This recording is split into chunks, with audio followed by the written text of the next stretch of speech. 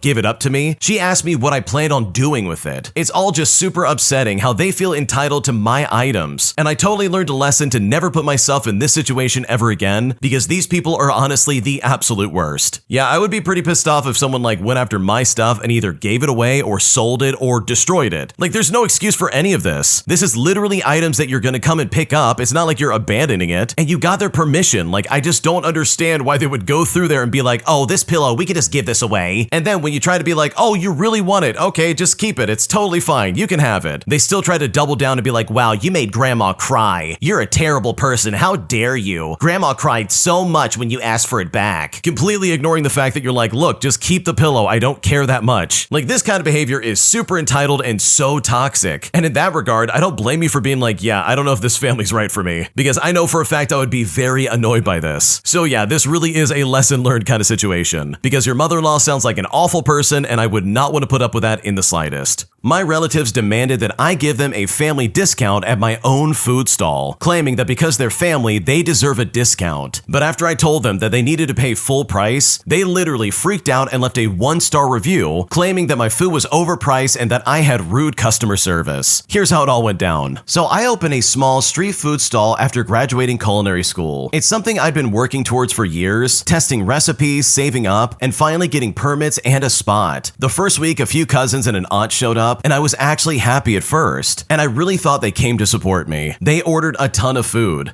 enough for 5 people when there were only 3 of them. But when I gave them the bill, they all laughed at me, literally laughed. My cousin then says, wait, you're charging us? We are family. But when I tried to explain that this is my actual job now, and everything I make goes back into keeping the stall running, my aunt scoffed at me and said, well, I guess success went to your head. I thought we were closer than that. And sure, they paid for their meal, but with so much attitude that it ruined my whole vibe that day. Well, 2 days later, I noticed that someone left a 1-star review on Google that said it was overpriced and that I had rude customer service. But when I checked the account, it was one of my cousin's email. And now I just smile when relatives say they want to swing by for a bite, because guess what? You can absolutely come by, but it's also going to be at full price. Wow, talk about super entitled. If I busted my butt in culinary school and getting a place and getting permits and literally saving up for years to do this one job, and then one of my family members pulled this crap, I think I would go crazy, bro. There's no way I would put up with that. So you're much better than me because I definitely would have responded back tenfold, because this kind of behavior is absolutely atrocious. If you like Am I the Jerk, you're probably going to love Am I the Genius. Check it out, link down below in the description. Also, go to AmITheJerk.com/submit if you would like to submit your own stories. My idiotic job made us take a lunch break on a 5-hour workday, and despite the fact that I tried to tell them it would be more efficient to just work through the 5 hours, they denied my request and instead decided to waste everybody's time. Here's how it went down. Now, I want to start off by saying that I've always been a malicious compliance kind of guy. I also follow the rules to the letter, but I tend to make them work in my favor. My workplace has traditionally done early dismissal on the day before a holiday. Over 20 years ago, human resources discovered that people were taking advantage, coming in earlier and leaving earlier, coming in later and then working less time, etc. So the human resources director at the time put out a memo via email that the schedule for the half day before a holiday would be a regular schedule, meaning that you were to come in at your normal start time and take your normal breaks. Most of the staff worked 8 to 4 and dismissal was at 1. There's also a rule that employees must provide a lunch break after 6 hours of work. Well, I read the memo about the regular schedule and I thought it was silly for me to come in at 8, take an unrequired lunch at 12, and then have to leave at 1. Instead, I would just work the 5 hours and then jet out of there. On the morning of the early dismissal, me and some of the others were discussing how it didn't make sense. I then returned to my desk and I hit reply all to the email the HR director sent out, asking if it didn't just make more sense to skip lunch and work a straight 5. Now, it's important to know that she and I had a history. I wasn't the best employee at the time, and I always cited chapter and verse when they bent or broke a rule. Well, even though I was trying to be helpful and my idea would have actually worked out in the workplace's favor, I guess all she saw was my name and a question. She replied to all in all caps and person said, "There is no discussion. It is a regular work day. You start at your regular time, take breaks at your regular time, and then leave at 1 o'clock." This actually resulted in more lost time than the start time shenanigans they were trying to eliminate. And now everyone got an extra paid hour off, with a slight inconvenience of having to return to punch out. We're 10 minutes from a large shopping center, so that hour is a trip to the supermarket on the day before Thanksgiving or stocking stuffers on Christmas Eve. For 20 years, this policy was carried forward. On early dismissal days, we would come in at 8 o'clock, take a break from 9 o'clock until 9:15, then leave for lunch at 12, only to return at 1 to punch out. It was then changed a few years ago to a policy where you only had to work 5 hours to accommodate the people who regularly come in earlier than 8 o'clock, but we are still directed to take all breaks on a regular schedule, which honestly, in retrospect, all of this could have been fixed a lot sooner if they had simply listened. Oh man, the original poster has a lot of guts because there is no way I would ever do a reply all to everybody. That tags everybody that got that email, dude. That's crazy. And instead of saving face, I love the fact that this human resources director is like, oh, it's that one person. I hate them, therefore I gotta make myself look crazy. So good for you for asking the right questions, because clearly this needed to be fixed. And the fact that it took that long is insane in my opinion. An entitled Karen comes into my sober living facility and is completely ungrateful for the services she's being given. And I'm honestly blown away by her behavior. Here's what happened. Okay, so I live in a sober living facility where we each have our own apartment. All we're asked to do is attend a 30-minute morning group at 8 o'clock in the morning, a meeting via Zoom from 12:30 to 3:30 on Tuesdays and Thursdays, and Psych ED from 9 to 11 on Monday and Friday. Weekends are free, plus there's 3 AA meetings a week. That's it. It's not exactly boot camp, especially when they're helping get us clean and off the streets, like literally saving our lives. Anyways, a new couple moved in yesterday, and they'd been living in a one-person tent with a twin-size air mattress. We're talking 2 full-grown adults in the middle of summer sweating their butts off. Their ride bailed on them, so our peer support went out himself to get them. Well, this morning, he had to wake them up just to get them to the 8 o'clock group meeting. Again, it's only 30 minutes. When it came time for our daily gratitude circle, the girl of this couple goes, "My name is Amber, and I am not an addict, so I don't even know why the F I'm here. This meeting is stupid, and I'm grateful for lots of things, but this ain't one of them." And I swear to God, I thought it was nighttime for a second with all the crickets I heard chirping. Everybody just kind of sat there, open-mouthed in disbelief. Like, girl, if you're not an addict, then why are you in a free sober housing? They plucked you out of a sweatbox tent and gave you air conditioning and a real mattress. And your reaction is to say this is stupid? I mean, did you really think you were coming to a 5-star suite, free housing and fluff pillows and chocolate drops? I mean, I was floored, just absolutely baffled by the audacity. Some people act like the world owes them a Hilton suite and a therapist with snacks, which in my mind really qualifies this lady as an entitled Karen. Yeah, I completely agree with the original poster. Here you are, probably at your rock bottom, or at least really close, and you're being offered a service that will help you get your life together. So for you to sit there and be like, oh, this is stupid, I am not an addict, I just happen to be in a sober living housing unit, whatever. It's like, dude, what are you talking about? Clearly you have some kind of problem. They're not just gonna pick up anybody for this. Like, seriously, have some kind of gratitude for this. So yeah, I completely agree with the original poster. This lady's a complete Karen, and she's completely ungrateful. My job has a customer that comes in and truly acts incredibly weird. And anytime he does come in, I walk away with more questions than answers literally every single time. Here's what's going on. Okay, so listen, I don't know how to describe the following without sounding a bit crazy, but basically, I work front of house to a restaurant chain, and we aren't super big, but we do have locations in over 30 states. So it's not a mom and pop place. Anyways, there's this one guy that we have as a client, and for the sake of the story, I will call him Silent Bob. You'll see why soon, as he shows up sometimes once in a week, sometimes 3 times, and sometimes never for several weeks. But when he does show up, things change in the restaurant. And mind you, we are usually a busy location. We mostly operate on breakfast, and that's the only hint that I will give. He shows up between 10 to 11 o'clock in the morning, and not a minute after and not a minute before those times. And like I said, sometimes he just never shows up at all. And yet, we have these 2 booths in the back corner in a slightly darker area, and that's a section that we keep the blinds in that side deliberately down. On top of that, we keep one of those booths always open between 10 and 11. This guy shows up, says nothing, walks over to one of them that is empty, and then sits down. And with that, the whole dance begins. His order is always, and I mean always, the same. 1 side of tomato soup with 4 packs of crackers salted, 2 orders of buttered grits served in a soup bowl together, 2 orders of 2 eggs poached and soft with a little bit of ruddiness in it served on top of the grits, 1 glass of ice cubes with no water water, 1 water pitcher, 2 orange juices ice cold, and 4 strips of bacon. This is also not overly unusual, except that we don't do that sort of special request on the bowls and orange juice, and we definitely don't do that for any other guest. But for him, there is a pitcher of orange juice Tropicana put in the freezer at 9 o'clock in the morning so that it is ice cold or slushy-like to serve if he comes in. Now, the tomato soup and grits is no problem. Even the whole serving is a zero real issue. It's a big part of the menu, so we have it on order all the time. The poached eggs are a slightly different matter. The moment this guy walks in, either I or whomever's at the front is supposed to let the kitchen know that the poached OJ special is in. And with that, those 4 eggs get started and a server will get 2 orange juices, some water, etc., all going to the table. No one is to talk to him, ask him if he wants the check, or bother him in any way unless he calls for it, which is also weird. So we leave one of those milkshake flags on his table laid down, and if it goes up, he wishes for something else, which is 90% of the time more orange juice or water. Now, we do not have those milkshake flags for anything else in our restaurant. It's only for him and for that explicit purpose. When he's done, he gets up and walks away, and we are not to talk to him. If for some reason he has forgotten an item in the booth, the manager will take care of it. These are the very instructions I received from the manager about him, because apparently this guy has an arrangement for the service to be this way. My manager's words at the end of the week, should he have graced us with his presence, is that we get cash infusion tip that comes out to around $100 each. Our manager does not explicitly say it's from this guy, and he refuses to talk about anything related to him unless it's that we may in some way have an issue with the particulars of his order, such as having no OJ in the inventory. But we all know it's from him since we only get it if he comes in that week. The service is not a real hassle in any way that is truly meaningful, but it's just interesting enough for me to walk away with so many questions. Dude, this guy's either like some kind of spy or like international hitman, or he's like a private owner of the franchise or something like that. Like, is your boss involved with a mafia? Like, dude, what's going on right now? This sounds incredibly sketchy, and I don't blame you for having questions, but I think to be on the safe side, it would probably be better to just avoid Silent Bob. Just give him what he wants, and everybody, I think from the sounds of it, will be very happy. I found another woman's sock in my house after being away for a week from my boyfriend, and now he's freaking out on me and saying that he's not cheating on me, despite the fact that I just want him to tell me the truth. Here's what's going on. To start things out, I was away for a week for work. He was off work nearly this entire time, as he works 1 week on and 1 week off. When I came home, my boyfriend had cleaned the house up quite extensively. Obviously not a crime in itself, but it was surprising and a little bit out of character. I usually have to do most of the cleaning, so it was completely unexpected. He'd even picked up some of my laundry that I'd left in the washroom and living room and put it in the basket. And I was surprised, but I didn't think much of it. He started night shifts the day after I returned, and I was working days. So I came home from work after he had left, and I figured that I'd spend some time cleaning the house since he had done that as well. There's a shop vac that had been sitting just outside our bedroom door for a few weeks that I finally moved to the closet. And when I moved it, I found a sock just behind it. It was a small ankle sock, obviously women's, and a brand that I've never seen before. I had a bad feeling by this point, but I put the sock on a table by my bedside and I continued cleaning, intending to ask him about it when he returned from work early in the morning. Well, when I asked him whose sock it was, he said that he didn't know. He then said he found it on the stairs and thought it was mine, so he put it there. But the thing is, I put the sock there. I doubt that he had even seen it around the house, or else it wouldn't have been behind the shop vac. And if he had seen it and thought it was mine, wouldn't he have tried to put it in the basket with my other clothing that he'd put away? I told him that I put the sock there, and I asked him why he lied about putting it there. He said he didn't have anybody over and he didn't know whose sock it was. I then left and he got ready for work and he went to sleep. And at this point, I'm wondering if he's cheating on me or not, or what I should really do, because right now I seriously am at such a loss. Before we go any further, the original poster has an update. Here's what they have to say. Well, my boyfriend woke up and I'm sitting here in the office area doing some work, but also periodically crying and reading the comments on my post. He came into the room and tried cuddling with me behind my chair, and I was obviously stiff, and he asked me why I was mad at him. I said that I didn't know why he wasn't honest with me earlier about the sock, and he said he didn't lie to me. I said that I put the sock there on the table so he couldn't have done it, but he said that he had meant that he found the sock while cleaning and tossed it aside, landing forgotten behind the shop vac. Well, he then got super mad, saying that I'm accusing him of cheating, swearing around and saying that he's not coming on our trip to my parents' house during the summer, and that he's staying home all summer, and that a friend of mine who was supposed to rent the house for work during the summer can't stay there then because he'll be here. I asked him why he was getting so mad and said that I'd been upset and I just needed an explanation and reassurance from him, but he he continued to lose it. He stormed towards the door and threw his cup of coffee down the stairs. He then grabbed an old baseball bat that we keep by the stairs and started hitting the step outside the door, yelling that he's not cheating on me. He threw his lunch that he packed up for work all over the steps, and then he peeled off in his truck. And that's currently where we're at, because right now I really don't know what to do. Okay, I don't know about you, but for me, it really seems like this guy is super guilty. Like, just think about it for a second. He's the one that brought up the fact like, oh yeah, I didn't bring anybody over, but you didn't accuse him of bringing anyone over. You literally said, hey, whose sock is this? And why did you lie to me? And I don't know about you, but literally grabbing a baseball bat and hitting the stairs and screaming, I'm not cheating on you, as well as throwing your coffee and your lunch all over the place, that doesn't scream innocent in my mind. That screams you got caught cheating and now you're having to pay for it. So yeah, it seems like this guy's cheating, and if that is the case, I am so sorry that you're dealing with this. But hopefully the truth comes out one way or the other, because the way your boyfriend's acting is super sketchy. My boyfriend wants his autistic brother to live with us when his parents can no longer do so. And right now that really scares me, as I feel right now that our 7-year relationship is in jeopardy. Here's what's going on. I'm a 26-year-old female, and I've been with my 27-year-old boyfriend for over 7 years now. And at this point, we've been starting to talk about leveling up our relationship to the next level. He is a good man and I do love him, but I'm really scared about the future. For context, he has a 20-year-old sibling who has severe autism. He has the brain of a 2-year-old. He cannot communicate, but somewhat understands a few words based on his reactions, and he does vocal stimming. And right now, he's under the care of both of his parents. My boyfriend told me that when the time comes that his parents can no longer take care of his brother, he plans to take him in with us. And that honestly just scared me. I'm a light sleeper, so if he does vocal stimming at night, at worst every night, I don't know if I'm ever gonna get enough sleep. He also seems kind of violent sometimes. At one point, he pulled my hair really hard at their family gathering for no reason. I also want to have a dog in the future, but I'm not sure if he's going to be okay with it. Right now, they have dogs, but they don't let them inside the house. And what about if we have kids? How are they going to react to this? To add on to that, he also poops everywhere and literally needs to be monitored 24/7 because he does a lot of things like drinking water from the toilet or eating things that he shouldn't. As a person who loves to travel, I feel like when he starts living with us, we won't be able to travel as a complete family, as he would have to stay with him. There's all sorts of questions in my head and anxious thoughts that weigh so much. I don't want to break up, and sometimes I blame myself for not thinking this through from the very beginning. But I don't regret every single moment with my boyfriend. I love him so much and I was ready to be his bride. But not until this came into the picture, because right now I seriously don't know what to do. Okay, you better know exactly what you want before you marry this guy. Because from the sounds of it, it seems like he's gonna bring in his brother pretty much no matter what. Which is basically saying, yeah, you're gonna help take care of my brother that, by the way, is a little bit violent. Because look, in my opinion, I think he needs professional help. I totally understand the parents stepped up, like that's fantastic, but this is not your burden, and I seriously mean that. It should not be your responsibility to take care of this guy. So if you really don't feel comfortable with this and your boyfriend really wants to take care of his brother, then maybe this is not the best relationship for you. Like, that's obviously up to you to figure out, but I know if I was in your shoes, I would definitely be reconsidering everything, especially if caring for someone like that is not in my plans. I disowned my father 10 years ago, but today I found out that someone in my family is giving him updates on my pregnancies. And at this point, I feel betrayed and I seriously don't know what to do. Here's what's going on. So my mom and father had me in high school. They got married and divorced about a year later, leaving me to legally be split in custody between them the majority of my childhood. My father was awful. I tried to emancipate myself in my teens to get out of the custodial contract and give my mom full custody, but my lawyer said by the time we went through the due process, I would already be 18 years old. So the recommendation was to wait and disown him once the contract ended, which I did on my 18th birthday. My father is also a diagnosed psychopath. He lies and manipulates and gaslights, but on the outside, he is a high-ranking city official who is best friends with the mayor. Point being is that he does not care about boundaries, and he has his way of prying information from people without them even realizing it. Sometimes, though, he doesn't care if you realize he's doing it or not. He will break those boundaries in public ways, just to cause you psychological distress. It's been 10 years of no contact. Because of the way he networks, I also cut off several members of my family and friends who overlap relationships with him, so I've always felt relatively safe sharing my life with my inner circle. I'm currently pregnant with my husband and I's second child after our first pregnancy unfortunately ended late term about 18 months ago. I was speaking to my mom about it today, when she asked if I was going to tell my father. Baffled because it's been 10 years of no contact, I said of course not, why? And that's when she mentioned that he knew about the first one and assumed that I had told him. Now for context, they also went no contact after my custodial contract contract ended. But according to her, during our first pregnancy, he texted her for the first time in years and simply asked if there were any grandbabies yet. She said she told him no because technically I was still pregnant and one hadn't been born yet. Well, he didn't respond. She said the timing and the random question was uncanny, and I completely agree. The part of it all is that we never did a public pregnancy announcement because we knew there was a chance of something going wrong. My husband and I only verbally told our inner circle. It's worth mentioning that we also live on the opposite side of the country from him, so I don't necessarily think it's possible for someone to cross paths with him and bring it up. But I also wouldn't put it past him to do some traveling just to get some information. All this to say is that we were going to announce our current pregnancy, and now I'm very hesitant to do so. Growing up, there were several times with him that I was put in unsafe situations. So I do not want this man to be in our child's life, to the point that I don't even want him to know our child exists, especially for all of our safety. My inner circle knows this, and I feel completely betrayed and scared, and I feel like I'm blowing it out of proportion, but I feel like I'm not at the same time. I feel like I don't know who I can trust. I don't know how to navigate this pregnancy and my child's life after birth, and I almost feel like I'm incapable of protecting them, and it really hurts. So truly, how do I navigate this situation? Because right now I'm at a complete loss. Okay, it really seems like there's a rat in your inner circle, and that really sucks. It reminds me of that scene in Game of Thrones where Tyrion Lannister is like giving false information to a bunch of people, and then he waits to see what gets back to him to find out who the rat is. So you could try something like that, but that would be really complicated and weird, and I just don't think that's a good idea. But it certainly is an option if you want to try and get down to the bottom of it. The other path you can take is literally just by asking people and saying, hey, I don't want my dad knowing about my life. Did you tell him about anything going on? And try to sniff it out from there, because seriously, you have a right to privacy. So hopefully this all works out, because your dad sounds like a monster, and I would not want them around any of my future children if I was in your shoes. My ex-husband's ex-girlfriend treated me like garbage for the majority of my son's childhood, saying that I was an awful mother and that I was going to ruin my child's life forever, all because of my bad parenting. But today I finally got my revenge, as I prove once and for all that not only was I a better mother than her, but also that her son was a mess up from the very beginning. And it honestly feels so good to get some revenge on this lady, because trust me, this Karen absolutely deserves it. Here's what happened. Many years ago, I was married to an absolute jerk. A jerk who cheated on me repeatedly and who was verbally awful towards me. And the day things turned physical is the day I filed for divorce. And worst of all, we had a son who was 5 when we divorced. Well, cut to a year after the divorce, and my ex had a girlfriend. One that stuck around longer than many of the others had. And I had strongly suspected that she had been one of his on and off affair partners. She was divorced from a wealthy man, and she was begrudgingly polite to me, but always had to smirkingly let me know that she had money, and felt that she was superior to me in every way, as was her son to mine, and that she looked down on me. Now this woman, let's call her Jamie, had a boy my son's age, and we'll call him John for the sake of the story. Jamie and my ex would occasionally ask me to babysit her son, and I always said yes because number one, it wasn't the kid's fault that my ex was a jerk, and that his mother was a slime that slept with married men. And secondly, the kids got along, and my son would be seeing him anyway on dad's custody days. Why punish the children because their parents were jerks? And let's also call my boy Sam. Now John wasn't a bad kid, he was just incredibly entitled. He once told me that I was poor because I cleaned my house myself and I didn't have a maid. I then pointed out that he was poor too, as all of the money in his world came from his dad's alimony payments to his mom, but that he, John, had no money of his own, which made him even poorer than I was. One conversation that John and I had at my house went something like this. John looked at me and said, "I want toast and jam." I said okay, but then he asked me, "Do you have any marmalade?" After I said yes, he asked me what kind of bread I have. And when I told him I had whole wheat bread, he said to me, "Good, then make me toast with marmalade on whole wheat bread and cut the crusts off. I hope it's good marmalade." And for some weird reason, that conversation has always stuck with me. Many years later, long after my ex and Jamie had broken up and our children were grown, I ran into Jamie at a local event. Now, as an aside, many people thought that because I was this tiny, poor, struggling single mom with no help financially from my ex or anyone else, and having to work constantly to keep a roof over our heads, that I wasn't a good mother, and that I wouldn't be able to raise a child with any kind of stability or order in his life. Add to this, my ex continued to be awful to the point that I had to get a restraining order. Pretty much everyone expected me to fail as a parent, and that my child will fail in life too. And Jamie was no exception. She was exceptionally smug in her belief that I was a terrible mother. But truth be told, I was a loving but very strict mom who did homework with my son every single day. I made a full breakfast, lunch, and dinner from scratch daily. We ate together every night. I was always home and available for my son, and always very hands-on. I even worked an extra job to hire a math tutor when it seemed like my son might be struggling with math. The tutor who had his PhD in mathematics told me that he thought my son was a genius, and I thought he was joking, but apparently he wasn't. Well, as it turns out, Jamie's boy John had gone totally off the rails, far away from his marmalade days. With no life skills, John had turned to substances, dropped out of school, and had become an awful addict. He had been in and out of rehab, living on the streets at times, and Jamie still seemed to be enabling him. After telling me all of this, she condescendingly put her hand on my arm, leaned in and said, "Sam too? Poor Sam, he was never very bright. I know he was terrible in school." And sure, while Sam was very, very bright, it was true. He had been awful in grade school through high school. In fact, he almost failed out of high school. I was in the office having meetings with the principal weekly, but as it turned out, Sam was just incredibly bored. I leaned away from Jamie, patted her shoulder, chuckled, and said, "Well, actually, Sam has 3 STEM degrees. We did his undergraduate and a double major in physics and astronomy, thinking he was going to be an astrophysicist. He graduated with what I think was maybe a 4.3 in both, but then changed his mind about his career path and got his advanced degree in nanophysics. He's currently working in a prestigious lab engineering semiconductors for rocketry, so I guess that makes him a rocket scientist. He has an amazing girlfriend who is a lawyer and who just made partner. They both make 6 figures and he bought a house. I'm so blessed that he turned out so well." Then I patted her on the arm and I said, "Well, it's been nice seeing you. I'm so sorry to hear about John. I hope he can get his life back on track. He was such a sweet kid. And yes, I really do mean it when I say I want him to get things back in order." But either way, a mom's petty revenge is through our kids' success and failures. And while this was years in the making, it honestly feels so incredibly satisfying. Dude, I hate Jamie in this story. I'll just say that first and foremost. I don't like her. I think she's a terrible person. And the fact that she tried to make the assumption, oh yeah, Sam must have turned out the same, right? Almost with this hoping and wishing of